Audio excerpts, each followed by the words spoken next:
নমস্কাৰ ছাত্ৰ-ছাত্ৰীসকল ই কক্ষালৈ তোমালোকক স্বাগতম জনাইছো মই তোমালোকৰ পৰিণীতা মেম আজি মই তোমালোকৰ সমাজ বিজ্ঞানৰ ইতিহাস খণ্ডৰ অন্তৰ্গত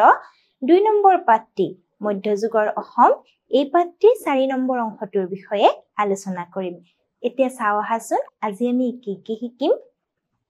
আজি আমি শিকিম চুতীয়া ৰাজ্য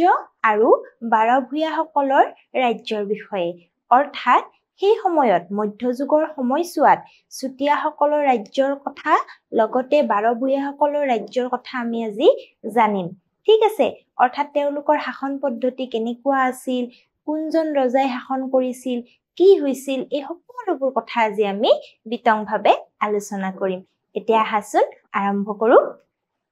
প্ৰথমতে চোৱা চুতীয়া ৰাজ্য ঠিক আছে চুতীয়া ৰাজ্যৰ কথা আমি প্ৰথমতে শিকিম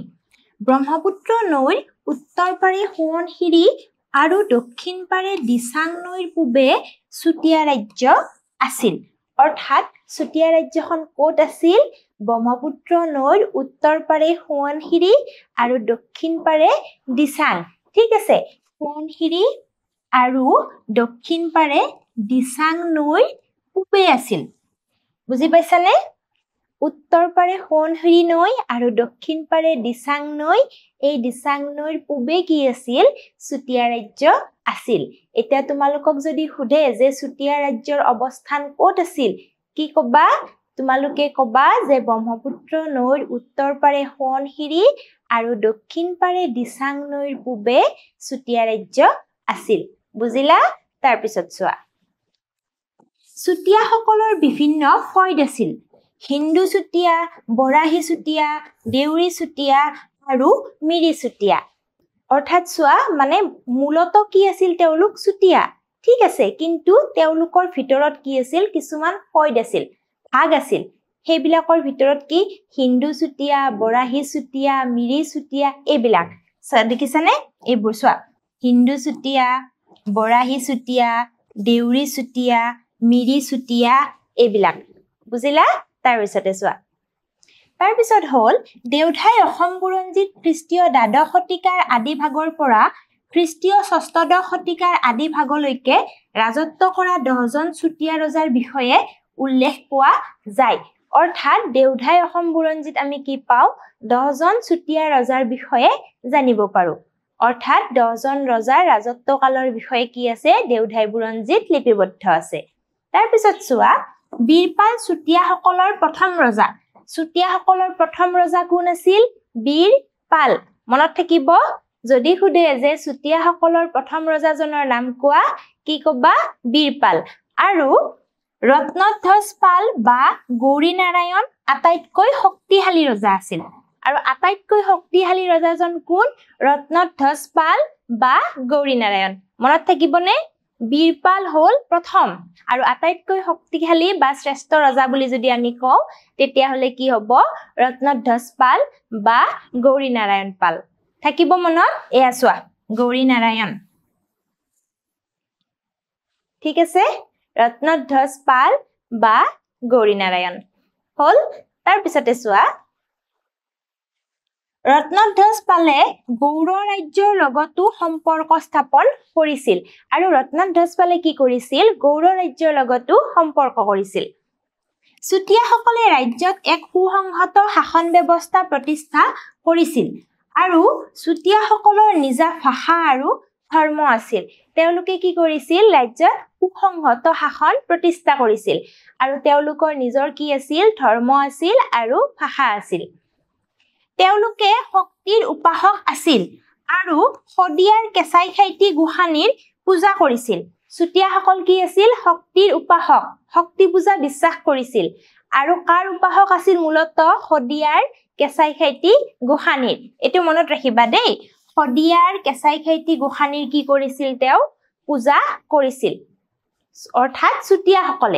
চুতীয়াসকলে কি কৰিছিল শদিয়াৰ কেঁচাই খাইটি গোসানীৰ পূজা কৰিছিল আৰু মূলত তেওঁলোক কি আছিল শক্তিৰ উপাসক আছিল মনত থাকিব তাৰ পিছত চাওহা 1523 খ্ৰীষ্টাব্দত আহোম চুতীয়া ৰাজ্য দখল কৰি নিজ ৰাজ্যৰ অন্তৰ্ভুক্ত কৰে আৰু শদিয়া খোৱা গোহাঁই নামৰ এজন বিষয়া এই অঞ্চলৰ শাসন কৰাৰ দায়িত্ব দিয়ে অৰ্থাৎ আহোমে কি কৰিলে 1523 খ্ৰীষ্টাব্দত 1523 খ্ৰীষ্টাব্দত আহোমে কি কৰিলে চুতীয়া ৰাজ্য আক্ৰমণ কৰিলে আৰু নিজৰ অধীনলৈ ললে লৈ কি কৰিলে এজন বিষয়া নিৰ্বাচন কৰিলে বিষয়াজন হল এয়া সদিয়াখোৱা গোহাঁই ঠিক আছে সদিয়াখোৱা গোহাঁই নামৰ এজন বিষয়া নিৰ্বাচন কৰি সেই বিষয়াজনক কি কৰিলে চুতীয়া ৰাজ্য শাসন কৰাৰ বাবে শাসনভাৰ দিলে বুজিছানে অৰ্থাৎ এই সদিয়াখোৱা গোহাঁইক কি কৰিলে এই অঞ্চলটো শাসন কৰাৰ দায়িত্ব দিয়ে আহোমসকলে কি কৰিলে 1523 খ্ৰীষ্টাব্দত চুতীয়া ৰাজ্য নিজৰ দখললৈ আনে কি কৰে সদিয়াখোৱা গোহাঁই সেই অঞ্চলটো চোৱাচিতা কৰাৰ বাবে বা শাসন কৰাৰ কাৰণে কি কৰে দায়িত্বভাৰ দিয়ে বুজি পালা তাৰ পিছত চোৱা এতিয়া চোৱা বাৰভূঞাসকল আমি আগতে আলোচনা কৰি অহা কমতাপুৰ ৰাজ্যখন চতুৰ্দশ শতিকাত দুভাগত বিভক্ত হৈছিল অৰ্থাৎ কমতাপুৰ ৰাজ্যখন কি হল চতুৰ্দশ শতিকাত দুটা ভাগত ভাগ হল ঠিক আছে কমতাপুৰ নগৰৰ সৈতে ৰাজ্যৰ উত্তৰ পূব অংশত দুৰ্লভ নাৰায়ণ আনহাতে ৰংপুৰ আৰু মৈমানসিং জিলাক লৈ কমতাপুৰৰ দক্ষিণ অংশত ধৰ্মনাৰায়ণ ৰজা হয় অৰ্থাৎ কমতাপুৰখন কি হল দুটা ভাগত ভাগ হল এটা ভাগত কি হয় দুৰ্লভ নাৰায়ণ ৰজা হয় আৰু আনটো ভাগত কোন হয় ধৰ্মনাৰায়ণ ৰজা হয় বুজি পালানে অৰ্থাৎ চতুৰ্দশ শতিকাৰ কমতাপুৰ ৰাজ্যখন কি হল দুটা ভাগত ভাগ হল আৰু ভাগ হৈ দুইটা ভাগতে পৃথকে ৰজা হয় তাৰ পিছত চোৱা দুৰ্লভ নাৰায়ণ আৰু ধৰ্মনাৰায়ণে ক্ৰমে কামেশ্বৰ বা কমতেশ্বৰ আৰু গৌৰেশ্বৰ উপাধি গ্ৰহণ কৰে দুৰ্লভ নাৰায়ণ আৰু ধৰ্মনাৰায়ণে কি কৰে কামেশ্বৰ বা কমতেশ্বৰ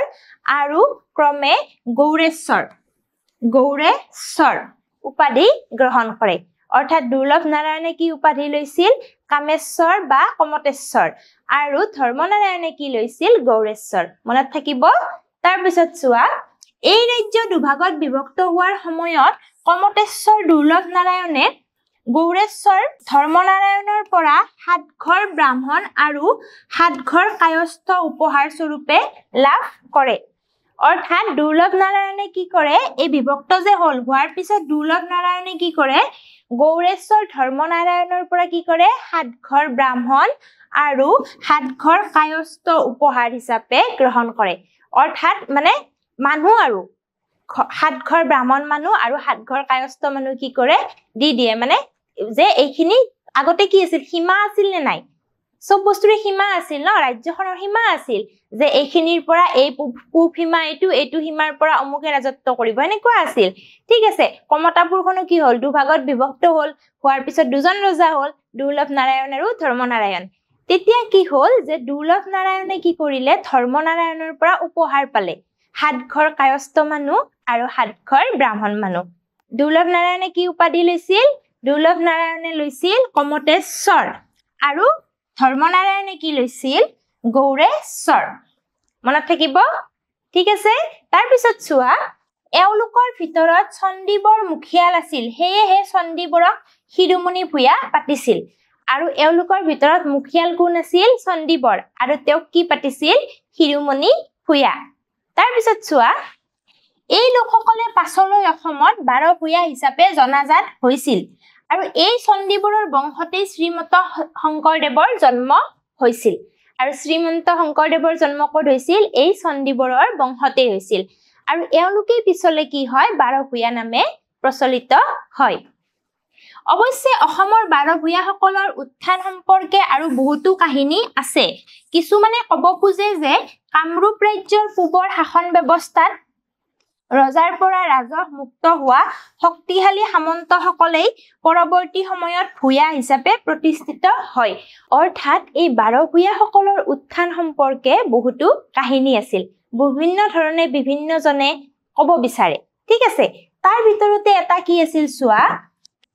এটা আছিল যে কামৰূপ ৰাজ্যৰ পূবৰ শাসন ব্যৱস্থাত ৰজাৰ পৰা ৰাজহ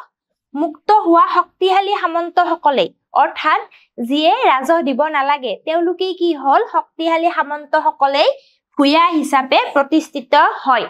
অৰ্থাৎ সামন্ত লোক কিছুমান কি হল ভূঞা হিচাপে প্ৰতিষ্ঠিত হল বুলি কিছুমানে ক'ব বিচাৰে অৰ্থাৎ কাহিনী সত্যতা নাই ইয়াৰে বিভিন্নজনে বিভিন্ন কাহিনী কৈছে তাৰ পিছত আৰু চোৱা কি কৈছে পৰ্যাপ্ত পৰিমাণৰ ধন আৰু সৈন্যবল থকাৰ বাবে ভূঞাসকলে কামৰূপৰ দুৰ্বল ৰজাসকলৰ শাসনকালত স্বাধীন ৰজা হিচাপে মূৰ দাঙি উঠিছিল আৰু ভূঞাসকলে কি হল প্ৰচুৰ পৰিমাণে ধন সম্পত্তি আছিল আৰু তেওঁলোক কি হল স্বাধীন ৰজা হিচাপে মূৰ দাঙি উঠিলে দুৰ্বল ৰজাসকলৰ মানে যেতিয়া দুৰ্বল ৰজাসকলে ৰাজত্ব কৰি আছিল তেওঁলোকৰ দিনত এই ভূঞাসকল কি হল নিজকে স্বাধীন ৰজা ৰূপে মূৰ দাঙি উঠিলে বা প্ৰতিষ্ঠিত কৰালে ঠিক আছে আৰু ভূঞা শব্দৰ অৰ্থ হল মাটিৰ মালিক ভূঞা শব্দৰ অৰ্থ কি মাটিৰ মালিক মনত থাকিব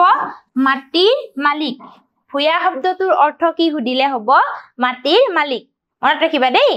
তাৰ পিছত চোৱা অসমৰ ভূঞাসকল মূলতঃ কায়স্থ দৈবজ্ঞ আৰু ব্ৰাহ্মণ ভূঞা অসমৰ ভূঞাসকলক 12 ভূঞা নামে জনা যায় আৰু অসমৰ যি ভূঞা লোকসকল আছিল তেওঁলোক মূলতঃ কি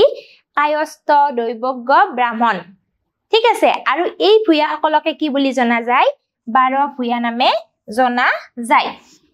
ঠিক আছে বুজিলা তাৰ পিছত চোৱা 12 ভূঞাসকল অজস্ৰ সম্পত্তিৰ গৰাকী আছিল এওঁলোকে পুনতে কামৰূপ ৰাজ্যৰ অধীনত সৰু সৰু অঞ্চলৰ শাসনকৰ্তা আছিল আৰু এওঁলোক কি আছিল অজস্ৰ সম্পত্তিৰ অধিকাৰী আৰু তেওঁলোকে কি কৰিছিল প্ৰথমতে কামৰূপ ৰাজ্যৰ অধীনৰ সৰু সৰু অঞ্চল কিছুমান শাসন কৰিছিল কমতা ৰাজ্যৰ ক্ষমতা কমি যোৱাত 12 ভূঞাসকল যথেষ্ট শক্তিশালী হৈ উঠিছিল আৰু যেতিয়া কমতা ৰাজ্যৰ ক্ষমতা কমি গল তেতিয়া কি হল এই 12 ভূঞাসকল শক্তিশালী হৈ উঠিল 16 শতিকাৰ মাজভাগত আহোমৰ লগত ভূঞাসকলৰ সংঘৰ্ষ হয় আৰু ভূঞাসকলৰ সময়ত আহোম অধীন হৈ পৰে ঠিক আছে কেতিয়া সংঘৰ্ষ হয় আহোমৰ লগত 16 শতিকাৰ মাজভাগত আহোমৰ লগত কি হয় সংঘৰ্ষ হয় আৰু এই সংঘৰ্ষত কি হয় ভূঞাসকলৰ সময়ত মানে আহোমৰ অধীন হৈ পৰিল অৰ্থাৎ যেতিয়া আহোমৰ লগত সংঘৰ্ষ হল আহোমৰ লগত সংঘৰ্ষ হোৱাৰ লগে লগে কি হল সেই সংঘৰ্ষত ভূঞাসকল আহোমৰ অধীন হৈ পৰিল ঠিক আছে মানে স্বাধীন ৰাজ্যহে আছিল এইবোৰ সৰু সৰু ৰাজ্য হয়নে নাই আমি যেনেকে পালো চুতীয়াসকলৰ কথা যেনেকে পালো হেনেকে 12 ভূঞাও কি আছিল সৰু ৰাজ্য আছিল স্বাধীন ৰাজ্য আছিল লাহেখত কি হল আহোমৰ লগত যেতিয়া সংঘৰ্ষ হল আহোমৰ অধীন হৈ গল তাৰ পিছত চোৱা আহোম প্ৰশাসনত ভূঞাসকলক উচ্চ পদবী দি সন্তুষ্ট ৰখাৰ ব্যৱস্থা কৰা হৈছিল আৰু আহোমসকলে কি কৰিছিল এই ভূঞাসকলক উচ্চ পদবী দিছিল দি সন্তুষ্ট কৰি ৰাখিছিল তুৰ্কী আফগানসকলৰ আক্ৰমণৰ সময়ত ভূঞাসকলে কামৰূপৰ ৰজাক যথেষ্ট সহায় কৰিছিল আৰু যেতিয়া তুৰ্কী আফগানসকলে আক্ৰমণ কৰিছিল কামৰূপ তেতিয়া কি কৰিছিল কামৰূপৰ ৰজা এই ভূঞাসকলে যথেষ্ট সহায় কৰিছিল বুজিলা এতিয়া চাওঁ আহা মূল্যায়নৰ ফালে প্ৰথমটো চোৱা কমতাপুৰ ৰাজ্যখন 4ৰ্থ শতিকাত কেইটা ভাগত বিভক্ত হৈছিল কেইটা ভাগত 2টা 3টা 4টা দিছে কেইটা হ'ব 2টা হয় না নাই অলপ আগতে পালো নহয় যে কমতাপুৰ ৰাজ্যখন 4ৰ্থ শতিকাত কেইটা ভাগত বিভক্ত হৈছিল 2টা ভাগত ঠিক আছে তাৰ পিছত চোৱা ভূঞা শব্দৰ অৰ্থ হল ভূঞা শব্দৰ অৰ্থ কি এই মাত্ৰ পাইছিলো কি বুজাই ভূঞা শব্দই মাটিৰ মালিক ভূঞা শব্দৰ অৰ্থ হৈছে মাটিৰ মালিক মাটিৰ মালিক ভূঞা শব্দৰ অৰ্থ মাটিৰ মালিক ভূঞা শব্দৰ অৰ্থ মাটিৰ মালিক মনত থাকিব ভূঞা শব্দৰ অৰ্থ কি মাটিৰ মালিক